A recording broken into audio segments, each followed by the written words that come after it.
है कि अब आपको इंसाफ मिल पाएगा? सर मुझे तो ये लग रहा है, अब तो इंसाफ मुझे लग रहा नहीं मिल पाएगा, क्योंकि आज 12 दिन हो गए हैं, अभी तक सिर्फ पूछताछ ही चल रही है। और अभी तक कोई इंसाफ नहीं मिला। अभी तक वो महिला को अरेस्ट नहीं करा। वो महिला थाने आती है, उसको नाश्ता कराया जा रहा है, हर कुछ सब कुछ कराया जा रहा है, मगर कोई मेरी कोई सुन रहा नहीं है। सुनवाई नहीं हो रही है अभी तक। ये गिरफ्तारी नहीं हुई। और मेरी सुनने में आया कि मेरी धारा जो थी चोरी की, जो 394। 394 जो लूट की धारा थी, वो सुनने में आया हटाई जा रही है। वो क्यों हटाई जा रही है, मेरा कोई बयान नहीं हुआ, ना कुछ हुआ। क्यों हटाई जा रही है? मतलब कि अब आपको ये लग रहा है कि इंसाफ मिलना मुश्किल है। अब जो पुलिस पहले कह रही थी कि आपको निष्पक्ष जांच करके इंसाफ दिलाया जाएगा, तो अब आपको लग रहा है कि कहीं ना कहीं अब इंसाफ आपको नहीं मिलेगा। हाँ, मुझे अब ये लग रहा है कि मुझको अब इंसाफ नहीं मिलेगा, क्योंकि 12 दिन हो गए। 12 दिन से सिर्फ पूछताछ ही चल रही है। मुझसे कुछ पूछा नहीं गया, और वो लेडी को बुला के उससे सब पूछताछ होती है। और मेरी जो धारा जो लगाई थी वो भी हटाई जा रही है, मुझे खबर मिली है प्रेस रिपोर्टर के ज़रिए। अच्छा, तो एक चीज़ ये है कि अब आगे आप क्या करेंगे अगर आपको ये धाराएं हटा दी जाती हैं? तो आप किस तरीके से चाहेंगे कि, और क्या अपील करेंगे सरकार से और जनता से कि आपको किस तरीके का सपोर्ट दे, और ताकि जो आपके साथ नाइंसाफ़ी हुई है उसमें आपको इंसाफ मिल सके? मैं ये जनता के लिए ये कहना चाहता हूँ कि अभी तक आप लोग ने मेरा इतना सपोर्ट करा, उसके लिए मैं बहुत शुक्रगुज़ार हूँ।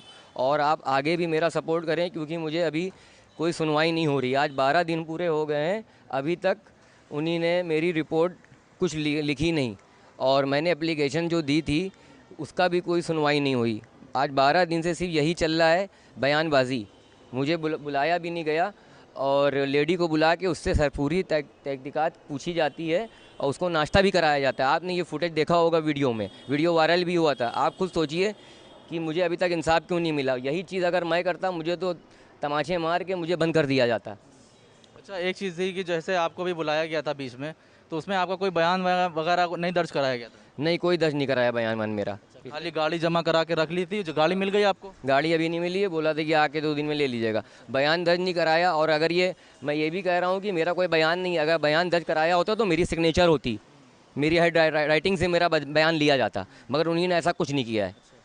तो अब धीरे धीरे ये सारी चीज़ें देखिए क्लियर हो रही हैं कि जो है अब क्या पुलिस जो है इस केस को हल्का करना चाह रही है? आपको ऐसा लग रहा है कि पुलिस इस केस को जो है अब हल्का कर रही है? हाँ, मुझे ये लग रहा है कि पुलिस इस केस को अब हल्का करना चाह रही है, क्योंकि अब जो है 12 दिन हो गए हैं, जनता की नज़र हट गई होगी। बहुत से लोग जो हैं हमारे भाई, वो देख भी रहे होंगे, क्योंकि भाई इंसान को अपना काम भी करना है। ठीक है, इन्होंने मेहनत तो करी है मेरे लिए, इंसाफ के लिए, मगर मैं अभी भी उनसे अपील करता हूँ, आप लोग ज़रूर देखे रहें और मेरे लिए ज़रूर कोशिश करें। अच्छा, अभी प्रियदर्शनी ने बोला था कि वो चाहती कि समझौता हो जाए दोनों तरफ के बैठ के। आप क्या चाहते हैं कि इस केस में कोई समझौता हो, या आप चाहते हैं कि उसको सज़ा मिले? मैं सिर्फ ये चाहता हूँ, समझौता मैं नहीं चाहता। मैं चाहता हूँ, मैं केस लड़ना चाहता हूँ। और मुझसे ये कह रही थी, आप खुद देखिए, दुनिया ने पूरा ये सब देख लिया है फुटेज, कि मुझसे बोल रही थी कि मैंने, एक वीडियो वायरल हुआ था इन्हीं का ही मीडिया से, तो उस पर इन्हीं ने कहा था कि मैंने इनको कम मारा है। और ये अपने होश हवास में बोल रही हैं, मैंने इनको कम मारा है और मैं इनको और मारती। ठीक है सर। और अभी तक इन्हीं ने फिर मैंने ये भी बयान दिया कि अगर ये 23 तमाचे मार रही थी, मैं 30 भी खा सकता था। मैं नारी की रिस्पेक्ट करता हूँ, इस वजह से मैंने हाथ नहीं लगाया, क्योंकि मेरी माता ने, मेरे पिता ने मुझे ये सिखाया है कि किसी औरत पे हाथ मत लगाना।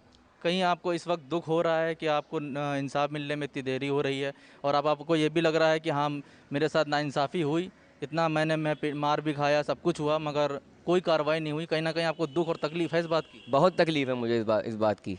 तो ये सारी चीज़ें हैं, आपने देखा कि किस तरीके से जो है कोर्ट, अब जो मामला है चार्जशीट अभी दाखिल होगी, मगर इनका ये आरोप है कि जो 394 की जो धारा थी वो कहीं ना कहीं अब हटाई जा रही है। इनको खबर मिली है इस बात की। अगर ये सारी चीज़ें होंगी तो कैसे इंसाफ लोगों के बीच जागेगा, कैसे इंसाफ की उम्मीद लोग लगाएंगे? एक कैब ड्राइवर उस दिन पिटता है, बेकसूर पिटता है, कोई वजह नहीं होती है उसको सामने वाले प्रियदर्शनी को मारने के लिए, मगर उसको पीटा जाता है। और अब ये हालात हो गए हैं कि अब इंसाफ लेने के लिए भी इनको दर दर भटकना पड़ रहा है। सारे सबूत, सारे साक्ष्य सामने होने के बाद भी उसकी गिरफ्तारी नहीं हो रही। कहीं ना कहीं शाहद अली के दिल में अब ये तकलीफ़ है, दर्द है कि इतना सब कुछ झेलने के बाद सब कुछ हो गया उसके साथ, मगर फिर भी उसको इंसाफ नहीं मिल रहा है। तो हम जनता से अपील करेंगे कि इसके खिलाफ आवाज़ उठाइए कि शाहद अली को इंसाफ मिल सके।